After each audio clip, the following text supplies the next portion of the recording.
Thank you so much for staying with us. Let's begin tonight with a victory speech by Governor Bello of Kogi State. The governor emerged winner at the tribunal, but some of the judgments are going to be challenged at the court of higher jurisdiction as his opponents seek justice. He defeated Mr. James Falike, a member of his own party, who was Prince Abubakar Audu's running mate before his death on the day he was supposed to be celebrating a near victory at the polls. Mr. Falike has since challenged Mr. Bello's emergence. Even Captain Idris Wada of the PDP believes Mr. Bello should not have been fed by the APC at the supplementary election. But today, Governor Bello is seeking support from some of his opponents in moving the state forward and has immortalized Prince Abubakar Audu, naming the Kogi State University after him. Well, here are some portion of the speech earlier delivered today by Governor Bello about the tribunal election judgment victory. In this matter, I declare that there is neither victor nor vanquished. There is only the consolidation of the new direction agenda, which it has pleased God to unveil for Kogi State in this season and under my administration. I enjoin all citizens of Kogi State to support our journey in this new direction. It is my desire that Kogi State be united in purpose and action. In the days ahead, I will still continue my peace-building and reconciliation efforts.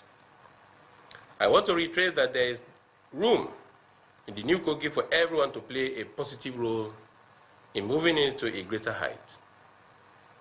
I particularly reach out to the absentee of the Kogi State House of Assembly at this juncture and urge them to return to their lawful duties. Now that the court has spoken and nothing remains for any law-abiding citizen to respect the judgment or appeal them if unsatisfied, I am calling on all our people, whether in the APC, PDP, Labour Party, ABGA, PPA, etc., who have found themselves on the other side in the fallout from the last gubernatorial election, to put aside all bitterness and rancor and join hands with us to develop Kogi State. That's Governor Bello talking about what he wants to achieve with some of his fellow political players in the state, both in the opposition and in the ruling APC in Kogi State. But one thing that stands out from that speech for anyone who listens well and carefully in between those lines are what he told some of the opposition in the House of Assembly. You remember what has happened in the House of Assembly in Kogi State, where the House is deeply divided into two factions. There is what they call the G5 faction and the G15 faction. But again, he said, now that this judgment has been delivered at the tribunal, he's calling on all the House of Assembly lawmakers to come together. Well, how easy would that be, considering the fact that there is a case in court over this particular situation? One would be wondering, is it going to be a political solution to some of these issues that have generated a lot of pressure and a lot of tension in the political atmosphere in Kogi State? Another portion of the speech of the governor that he delivered earlier today is about the late Prince Abubakar Audu. What exactly is going to be done to immortalize him? Let's hear him about this.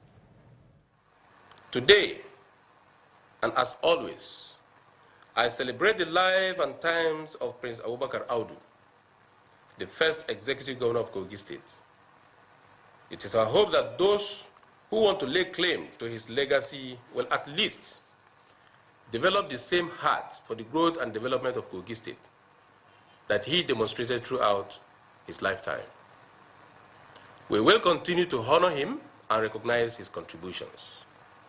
It is against this background that I immortalize our fallen hero by naming Kogi State University after him, Prince Abubakar Audu. Well, that's going to be a historical decision for the state where if the university, because, you know, the executive don't just pass this kind of vote at a speech in the office. It has to be legislated for all I know. So we'll see how that passes through the House of Assembly in Kogi State. Again, one thing that is on the table is the fact that the National Assembly is taking over. That's according to them. The House of Assembly in Kogi State, and all matters are supposed to be referred to the National Assembly, the House of Representatives. But again, one thing that is dominant here is that Governor Bello has been summoned by the House of Representatives. Interesting things are happening in Kogi State. But this very statement that we find the governor making today, maybe it will have some effect in the political atmosphere in Kogi State. But we'll take a moment. And when we return, our major issue of the day, not too young to run, has been the clamor. Not just a clamor, it is a bill on the age qualification of public office contenders in Nigeria. That's our focus. But when we return, stay with us.